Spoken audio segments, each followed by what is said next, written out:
Welcome to Planet Kesa, where the financial security is strong. Sabrina, love your host, we learn all day and all night. Your money, business, investing, it's our family culture. Come and join the fun, empower yourself. Use yourself in my knowledge, let the information take control. I'm Planet Kesa, where your financial rights are always those. Learn like there's no tomorrow. Feel the energy inside. We're the YKs.com nation. Let's groove and vibe. Groove and vibe.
Hello, my name is Sabrina Lamb, and welcome to Planet Wakeza, which means save and invest in Swahili.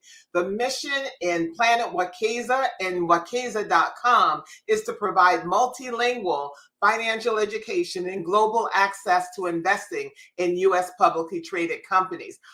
In addition to or including with our financial education mission is to understand that financial education, financial security is part of not only our culture as well as the foundation towards our long-term generational support as well as security. So here on this platform, I interview experts from professors to entrepreneurs that can really drive home not only the urgency of this mission, that your own financial security is important, but also to deepen your understanding in the historic ramifications of what's happening and why it is happening. So today, I have the absolute honor of speaking with Professor Justene Hill Edwards. She is, and I have damaged her book, The Rise and Betrayal of the Freedman's Bank Saving and Trust. Welcome, Professor Edwards. Thank you so much, Sabrina, for having me. And I love to see the marked up copy of the book. I have to tell you, this was an absolutely riveting read. It's a page turner. Yes, everyone, you can get the book everywhere, but we're going to take you through this journey and how it relates to now and how it absolutely relates to you in your interaction with financial institutions and or governments. But first, I want to know, Professor Edwards, what is your why?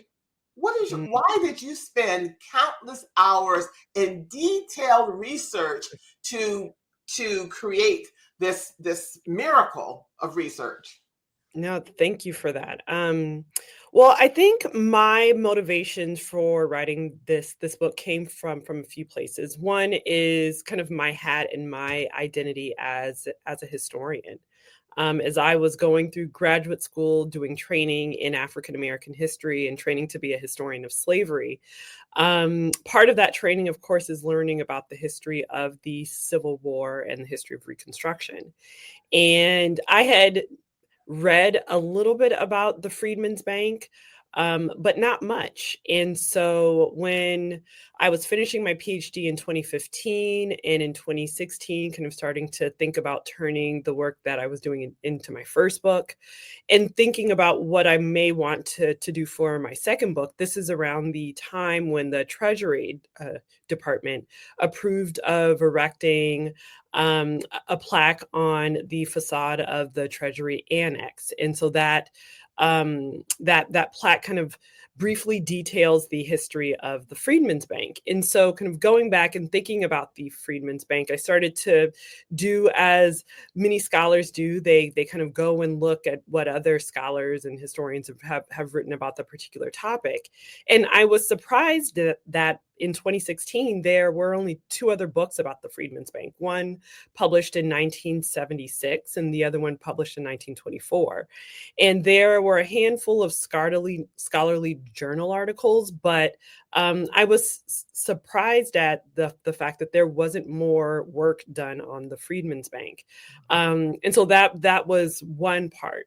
The other part is that I consider myself to be a historian of Black economic life in America. And so kind of pairing that with studying the histories of slavery, I saw that the history of the Freedman's Bank could be really instructive in helping me understand the longer trajectory of topics that continue to have political significance today, the racial wealth gap, the kind of talking about racial economic inequality. And so I thought that studying this period of Reconstruction when slavery ends, and studying that through the history of the Freedman's Bank would be a really interesting way to better understand these longer conversations about wealth and racial inequality that we continue to have in America today.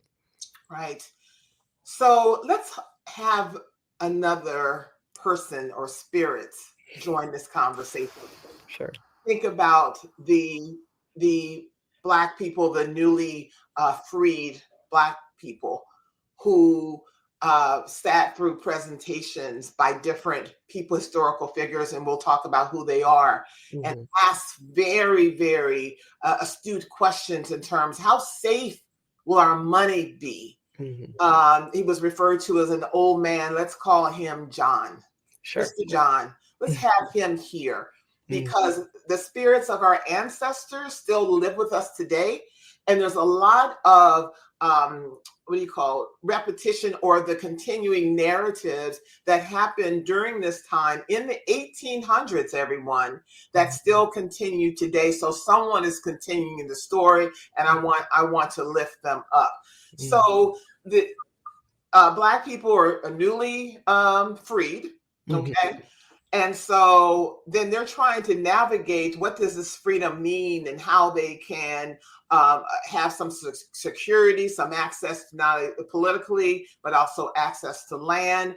But then they were also trying to figure out, particularly those who served in the Union Army, trying to find out, where do I save? Where does my money? How can I keep my money safe? And many gave their money to the generals or whomever they were serving with to hold their money. Could you talk about how, coming out of slavery, and then it kind of peaked back up with Reconstruction, but how Black people navigated earning and managing their money as newly freed people? Sure. Well, I mean, an important part of this story is that, so the Freedmen's Bank was established on March 3rd, 1865.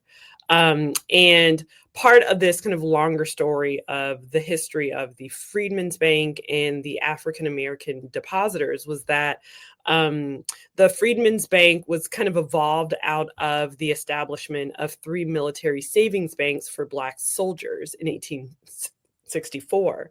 And so essentially, Black soldiers were serving in the Union Army, and they were making money, sometimes on par with their white counterparts. And they were struggling with not really what to do with their money, but how to keep their money safe. Many of them wanted to send their money back to their wives and children. And so we have 3 Union generals established 3 military savings banks for Black soldiers, one in Norfolk, Virginia, one in Beaufort, South Carolina, and one in New Orleans, Louisiana. And so these military savings banks were actually fairly successful, such that by December of 1864, the 2 military banks in Norfolk and in Beaufort had accrued about $200,000 in Black soldiers' pay, which was kind of outstanding. And so what these banks showed to white Northerners, and what they showed to kind of the banking interests in the country at this time, was that African Americans were an untapped market, an untapped consumer for financial services. And what this showed, I think what it kind of showed for African Americans was that they were coming out of this period of slavery into this new but kind of unstable period of freedom with an economic power.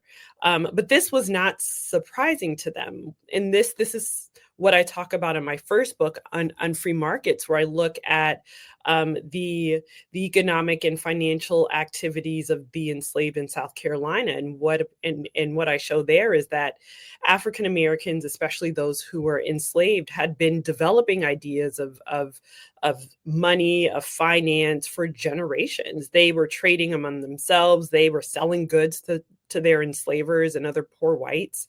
And so they were armed with particular understandings of money, of the benefits of savings. And these ideas were not new. And so African Americans came to the Freedmen's Bank excited about saving money, excited about the prospect of saving enough money for what they really wanted and needed. One that was to relocate and to find members of their families. But importantly, secondly, was the opportunity to buy land. And so property ownership, land ownership was fundamentally important to African Americans as they were coming out of slavery into this new period of freedom. And they engaged with the Freedmen's Bank to help them meet that goal. Mm-hmm. And this was led because the so-called opportunity with the Freedmen's Bank was brought to their attention by a Christian minister, Yeah. Alvord.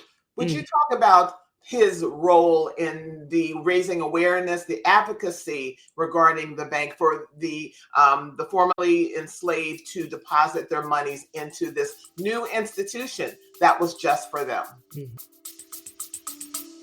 Stay with us at Planet White Kids Up, we'll be right back. Stay with us at Planet White Kids Up, we'll be right back. Well, John Alvord was a white abolitionist minister from New Jersey. And in 1864, he was working as an attaché with the Union Army. And so during this period of time, he was taking the opportunity to speak to as many African Americans as possible. He wanted to know what their lives were like in slavery. And importantly, he wanted to know kind of their goals and aspirations for this new period of freedom. And so overwhelmingly, they told him that they wanted access to land and the opportunity to buy land and buy property. And so he took this idea of creating a savings bank for African Americans because he saw the success of these three military savings banks. And so in January of 1865, he travels to New York and he gathers a group of white abolitionists, politicians, philanthropists, bankers, and he introduces the idea of creating the Freedman Savings and Trust Company to serve the financial needs of the nation's recently emancipated African Americans, the almost 4 million of whom were kind of, again, coming into this new period of freedom. And so this was a popular idea. He gained popular support from, again, some of the nation's most important bankers and philanthropists in the North. They traveled to DC shortly thereafter and gained congressional approval for this bank. And so on March 3rd, 1865, Lincoln signs the Freedmen's Bank Act. And it is seen as being kind of Lincoln's gift to African Americans in this new period of freedom, creating a savings bank just for them. Okay, so he went and he started to gather other trustees. Most of them were white Northerners, they were wealthy and so forth. Was the initial intention of the foundation or the founding of the bank truly philanthropic?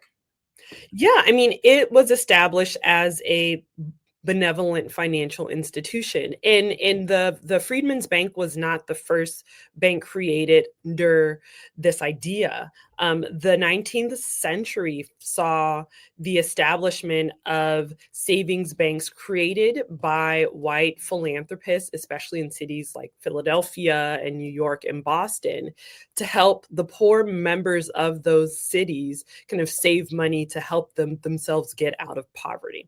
And so the idea of creating a savings bank for African Americans was kind of founded under this idea of savings banking being a cure for poverty.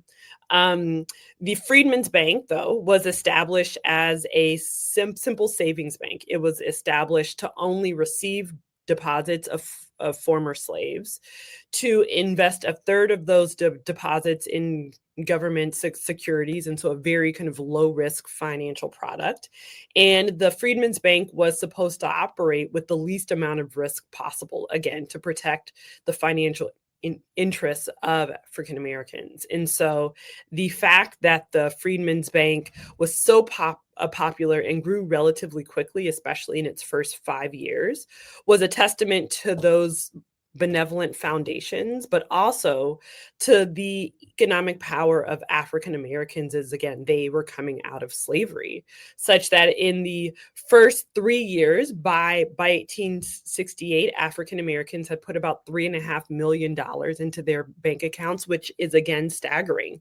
Today, that would be about $76.1 million. And again, I think it's so fascinating and so important that we're talking about a population of recently emancipated African Americans who are putting millions of dollars into these bank accounts collectively.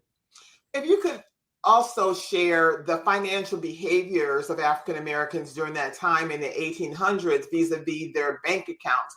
Did they make those deposits for long-term savings, or did they kind of use it sort of like a checking or a debit to save enough money and then to go and purchase land, for example?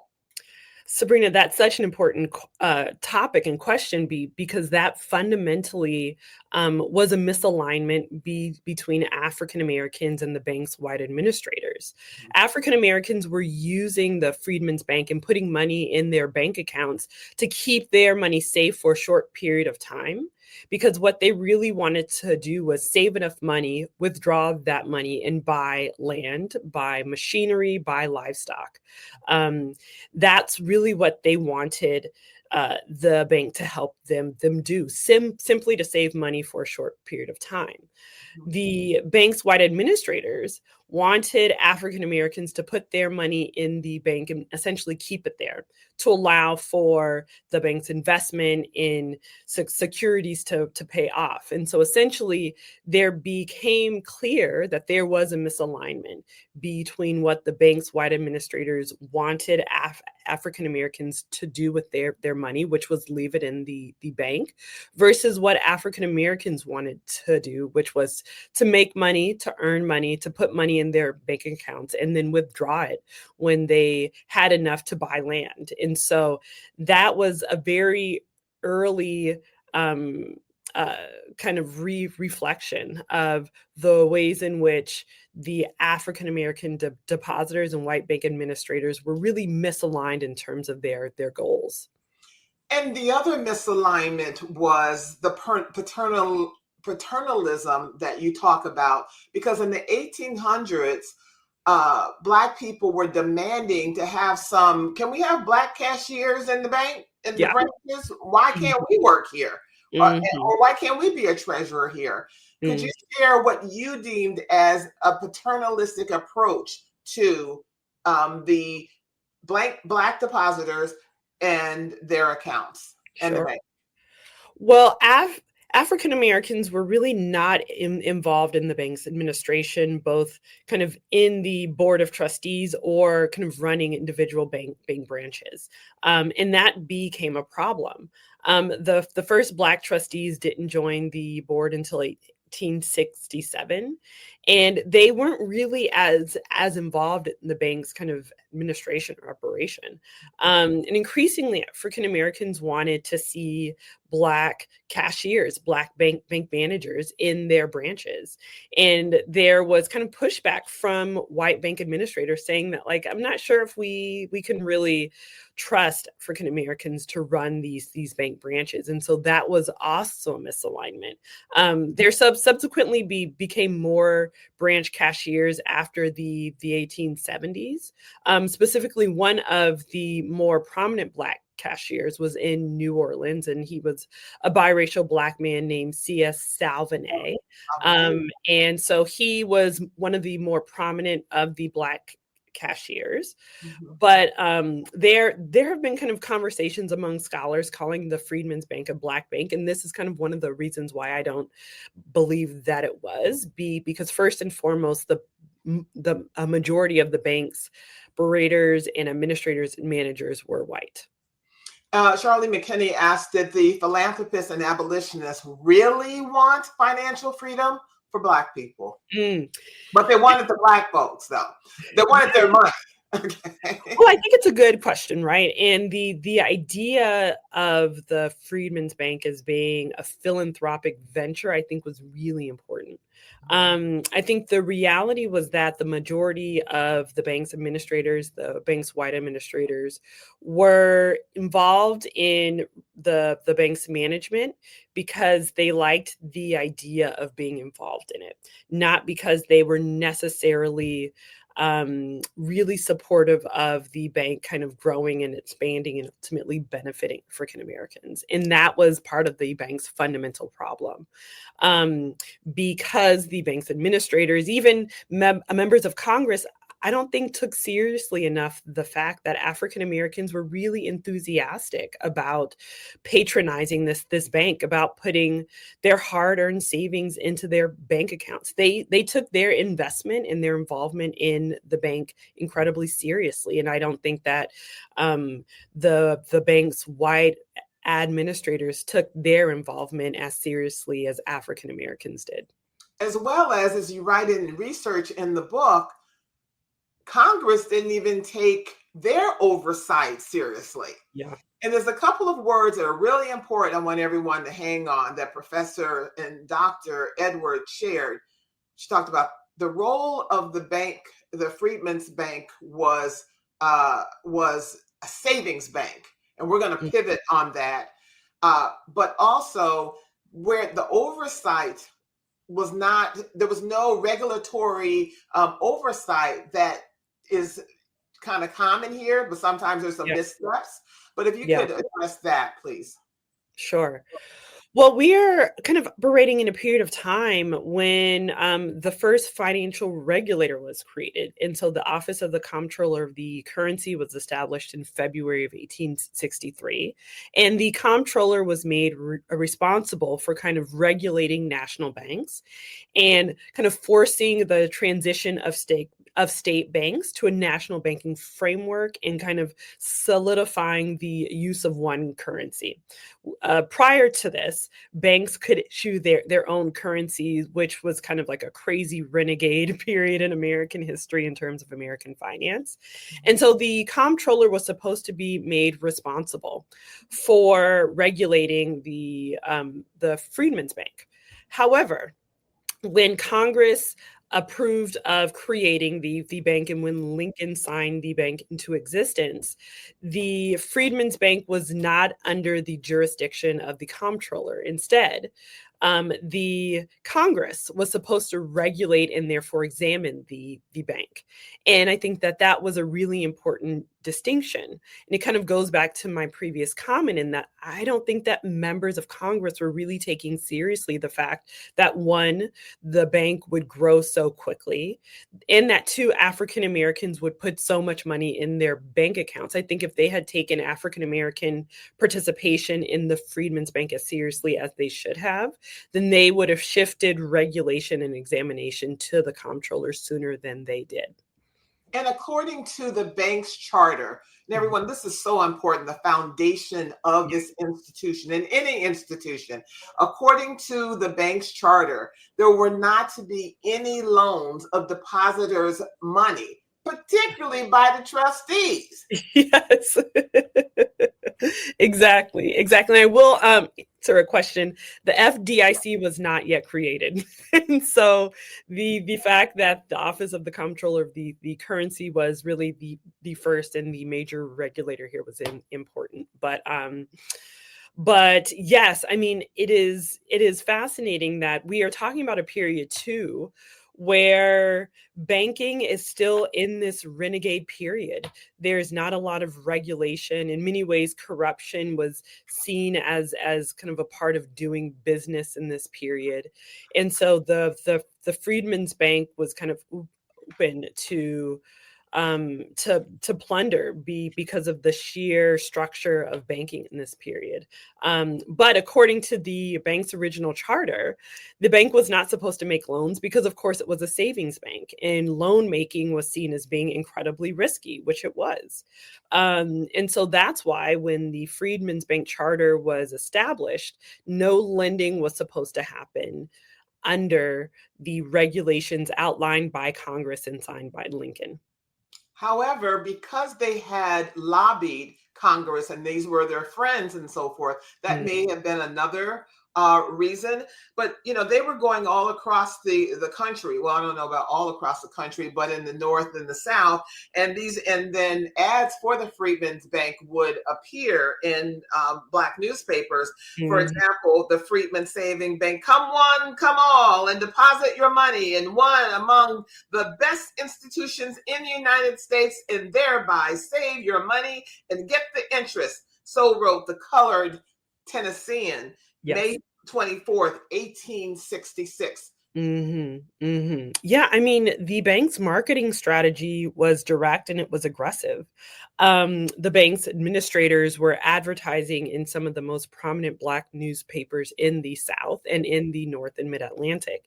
And they were very strategic in the language that they used, saying to forego tobacco and forego liquor and fancy clothing and jewelry, and instead put your money in your Freedman's Bank account, to a penny saved is a penny earned, or if you put this amount of money in your Freedman's Bank account now, it will grow to be this amount of money in 2 years.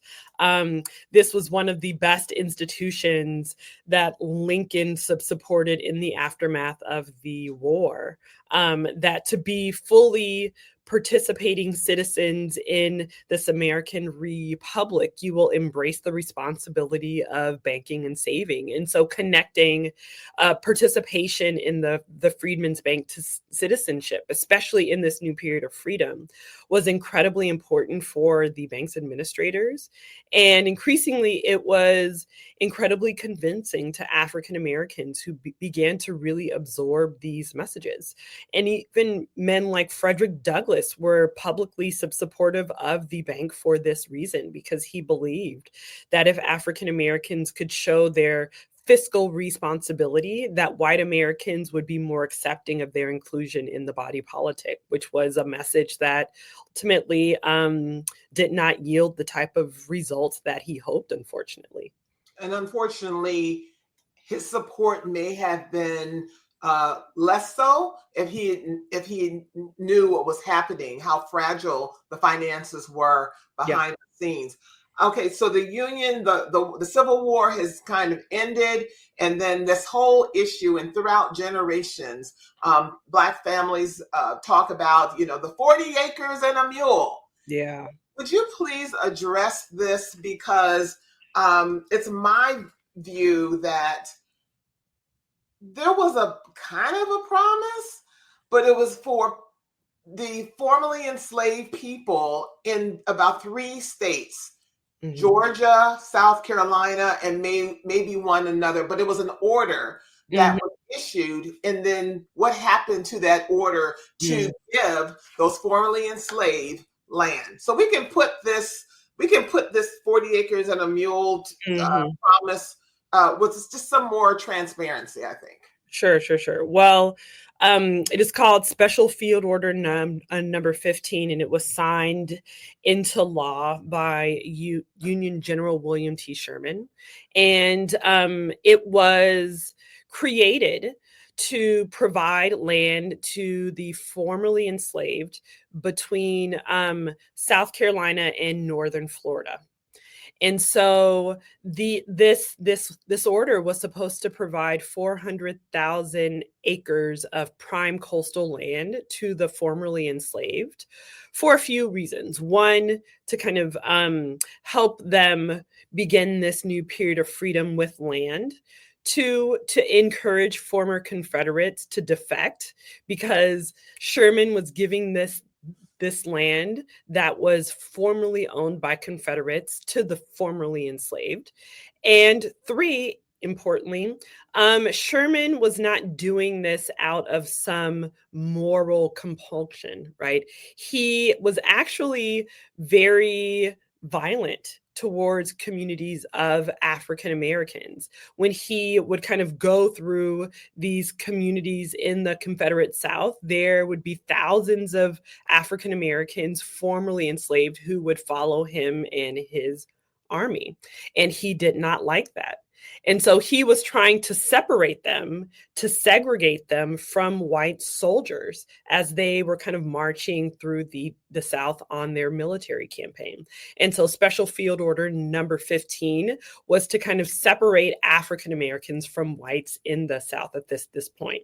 But what it did for African Americans was it provided them with 40-acre plots of land. And it was supposed to, again, help them in this new period, in this transition to freedom. Now, subsequently, when Lincoln was assassinated and President Andrew Johnson kind of arises into this role as president, in the fall of 1865, he rescinds it. And African Americans are divested of this land. And so 1865 in this period is so important for African Americans because we see this great promise of freedom, this great promise of land, but it is almost immediately rescinded once Johnson comes into president that fall. And President Johnson also forgave pardon, where that word come up, pardon the former Confederate soldiers and gave the land back to them after the Black people had been promised and were starting to build their lives on that land.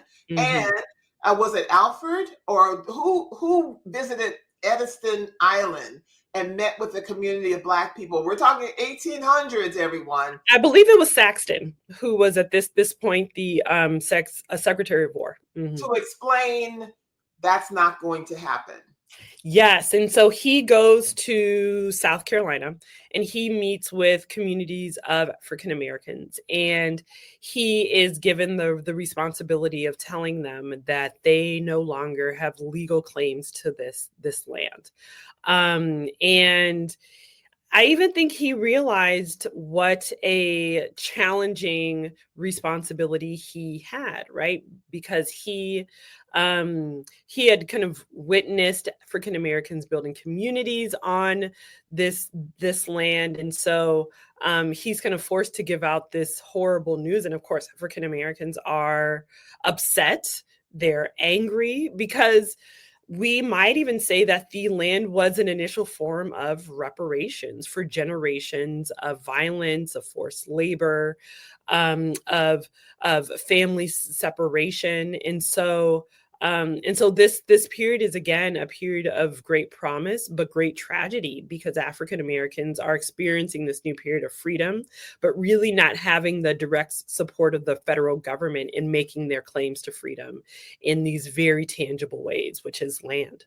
And as we entered the Reconstruction era, and as Black people were supporting the Freedmen's Bank, they experienced widespread violence in response because of white fears and anger to their exercising or determination to exercise their economic rights. Absolutely. In states like Louisiana and Texas, there were dramatic upticks of racial violence where white Americans and former Confederates were taking out their frustrations with losing the war on African Americans themselves. And so we see these moments of essentially race riots where white Americans are terrorizing Black communities in this period. And so while I might say that the history of the Freedmen's Bank could be seen as one of promise, right? African Americans really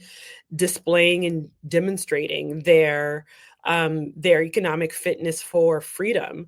They're also under the constant fear of white violence in this period. And that violence continues past Reconstruction into the beginning of the 20th century. Okay, let's go back to the office, back to the bank, because he was Minister Alford. Am I pronouncing his name correctly? Alford. So Minister Alford was saying, I'm under a lot of stress trying to manage all my professional responsibilities. Yes. I think we should move the bank from New York, and it was on Cedar Street, everyone, from Cedar Street to Washington, D.C., And Yes. we also need to recruit some new trustees. Yes. Where did how did Jay and Henry Cook figure into all of this history? Sure. Well, 1867, 2 years into the bank's operation, was a very important year. Prior to this, the bank's main office was in New York, and that's because that's where the majority of the trustees lived and worked.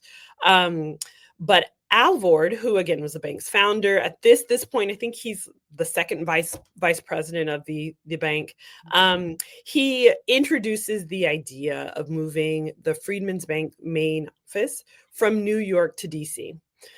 He says that it means that the bank will be closer to a broader hub of African Americans, but importantly, closer to Congress and the federal government.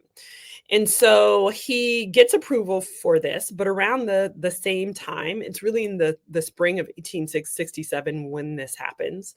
A handful of board members drop off, and Alvord introduces a new crop of trustees who will fundamentally change the bank's operational structure. The most important of whom was Henry Cook. Now, Henry Cook was a banker. He and his brother Jay Cook ran the most valuable and important investment firm, the first investment firm in America, Jay Cook and Company. And at the time, Henry Cook was the president of First National Bank, which was the DC branch of Jay Cook and Company.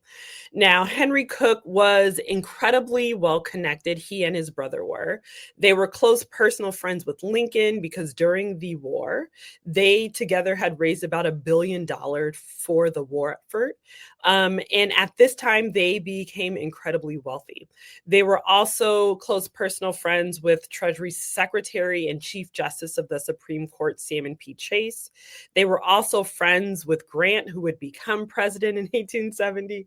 And so they were very tightly connected, well connected to many of the major political and economic players in the nation at this period of time.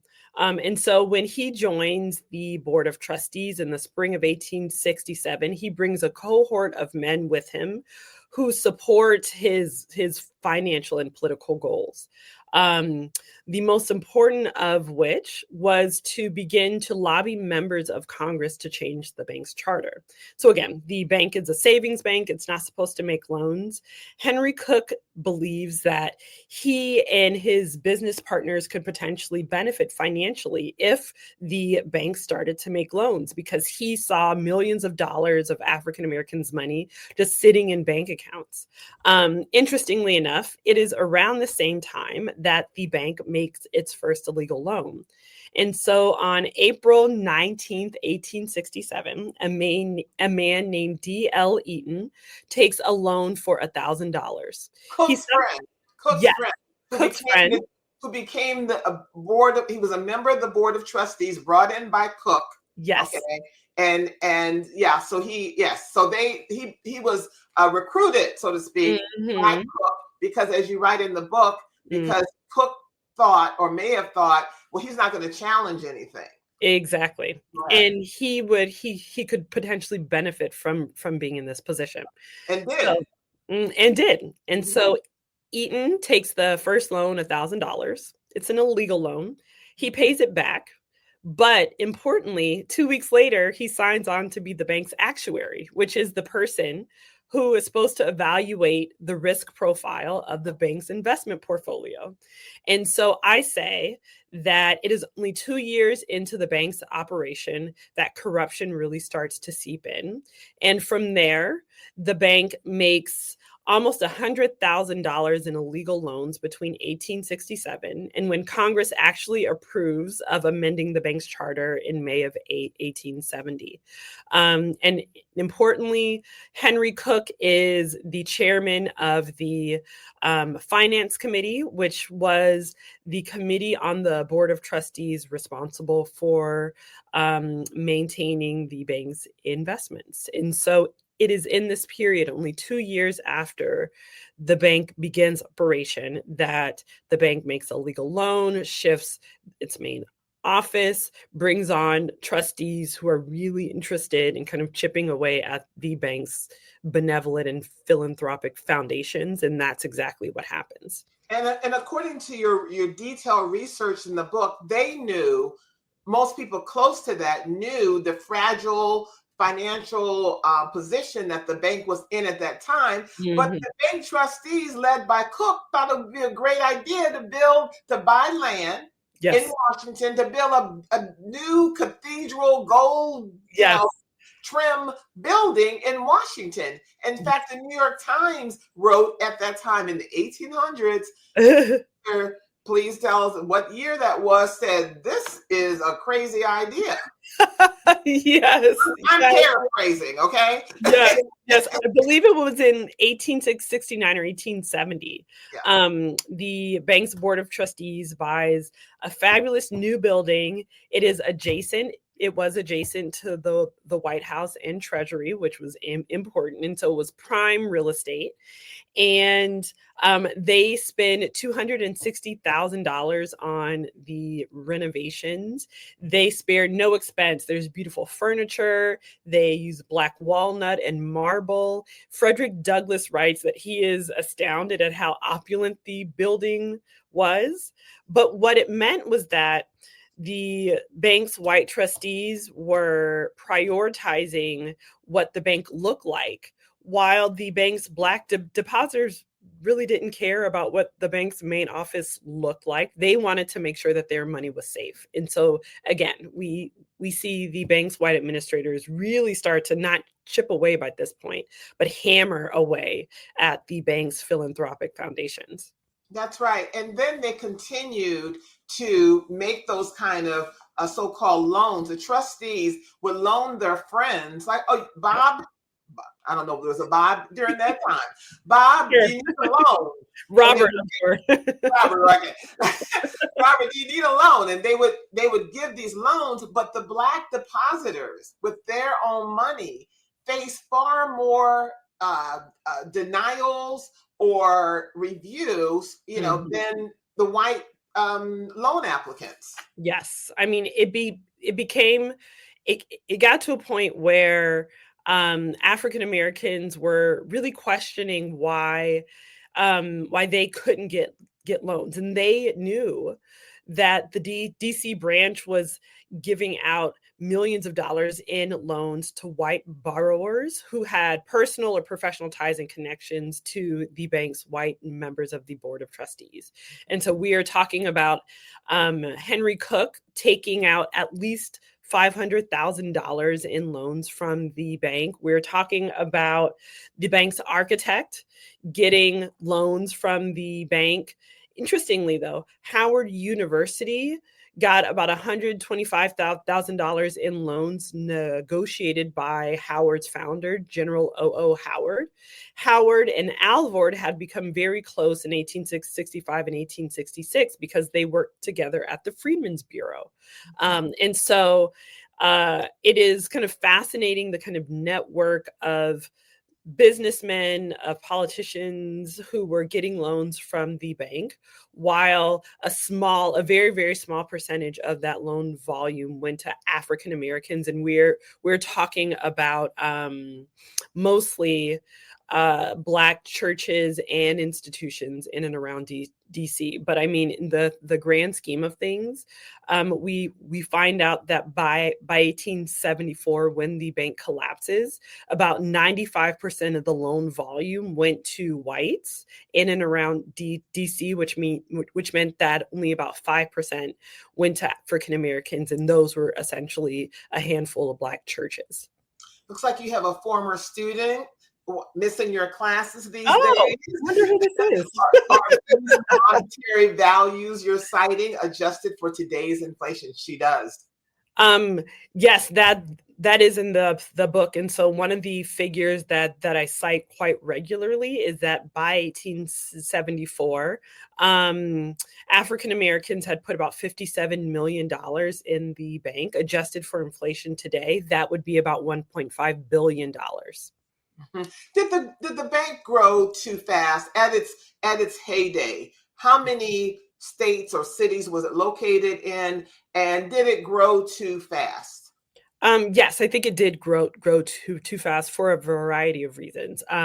But at its heyday, at its height, by 1872, there were 37 branches across 17 states, and so we have as far north as New York and Philadelphia, as far south as Tallahassee, Florida, and as far west as St. Louis, Missouri. There were, interestingly, proposed branches in Texas, in Houston, and in Galveston, but at the time, specifically in 1866 and 67, the bank's white administrators said that they could not establish branches there because of the rise of racial violence in those two places. And so the bank actually could have spread out more, but we also do need to account for this is still a period of racial violence and clashes, especially in the former Confederate South. But the bank spread fairly quickly, such that by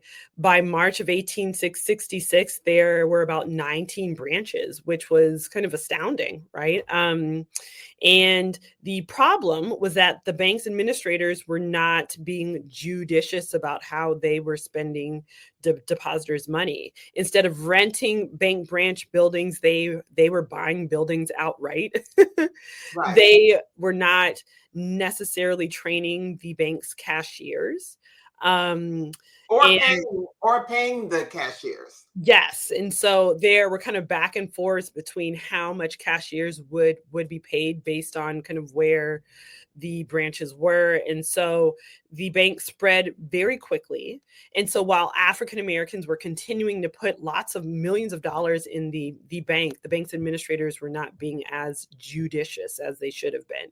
And kind of throwing into this, the bank's main office was lending millions of dollars. And so we are talking about a situation that could have been helped if there was perhaps a regulator to do its job. But the first examination actually does not happen until February of 1873. And that's when Congress mandates that the comptroller send out examiners to examine the Freedmen's Bank. And what the examiner finds is that the bank is essentially insolvent. um, uh, Branch cashiers are really not being trained as well as they should have been. The bank's finance committee is not doing its due diligence in terms of making sure that the loans that they do make have adequate collateral. And so the bank is insolvent, it's upside down, and financially it is really not doing well. We're coming up on time, but if you could just address this issue, how pivotal was it towards the bank's collapse of those investments in railroads by Henry and J. Cook? Mm-hmm. Well, I mean, this is a period of time when the federal government and private investors are investing millions of dollars into the construction of a transcontinental railroad. And one of those projects was the Northern Pacific Railroad. And so the Cook brothers were made responsible for raising capital for this project, and they were having a hard time. They couldn't find investors both domestically and internationally in Western Europe. And so what happens is that in the beginning of 1873, they start to prepare for bankruptcy. That subsequently happens in September of 1873, and it sparks what's called the Panic of 1873, which is a financial depression. And so what do bank depositors do? They make runs on their bank branches, because they want their money. And so, as we know too, I mean, runs on bank kind of increases the level of instability, because most banks don't have that much capital or cash, right? They send their money to the main branch or invested or what have you. And so this kind of, again, continues to chip away at the bank. And so the failure of this railroad project kind of pushes the Freedmen's Bank further to insolvency. And that is essentially what happens with the second comptroller examination in February of 1874. It is an even more damning examination, and that is made public. And so by this time, John Alvord is the bank's president. He becomes the bank's president in 1868. A small but vocal group of trustees start to push him out and say that he's really not done a good job. He's allowed for the Cook brothers to come and pillage the bank. And so John Alvord resigns. And then in March of 1874, they ask and invite Frederick Douglass to be the bank's last president. He says yes, he becomes the president.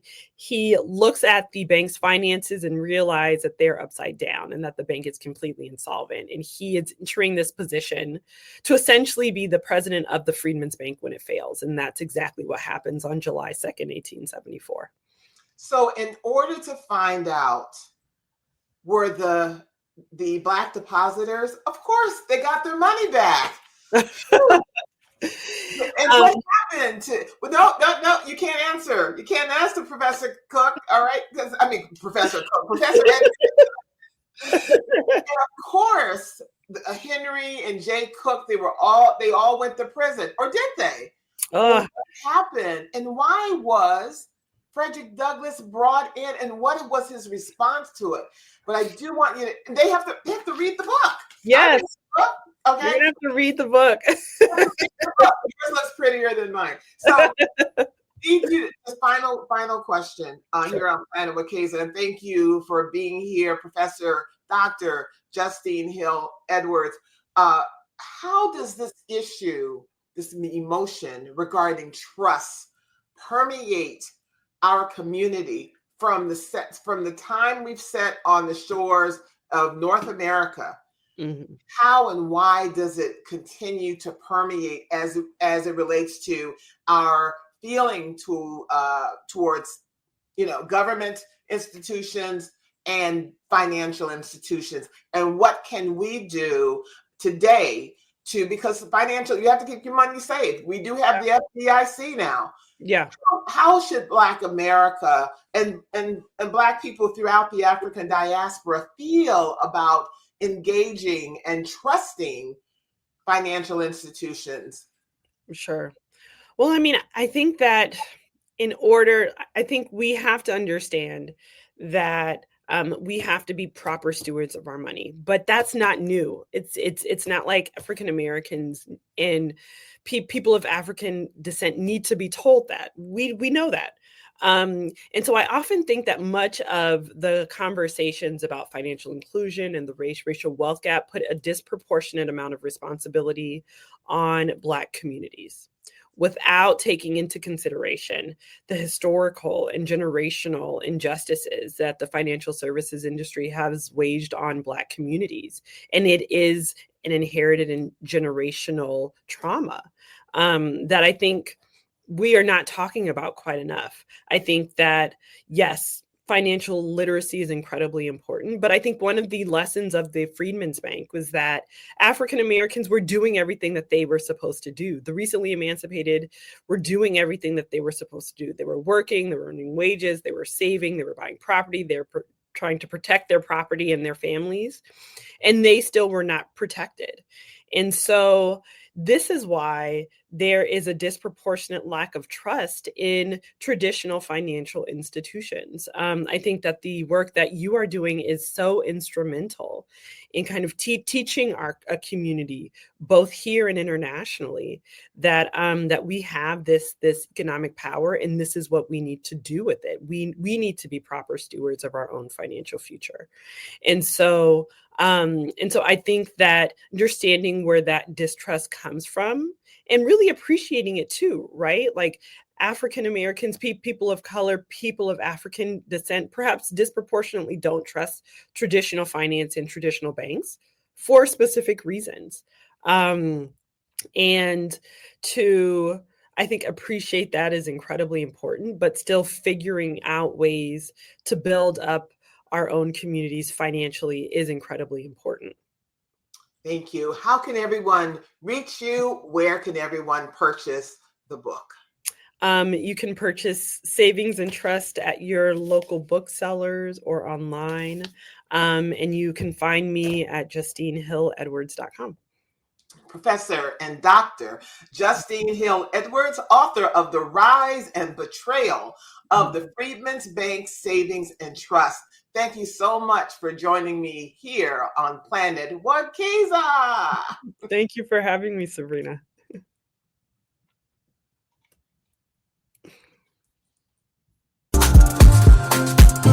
Thank you for joining us on Planet Wakeza, where inside shines so bright. Grateful for your company from morning till night. Your journey in money, business and investing has just taken flight. You're part of our family in empowerment we unite. On Planet Wakeza, where your financial dreams ignite. With the Wakeza.com nation, together our futures are bright.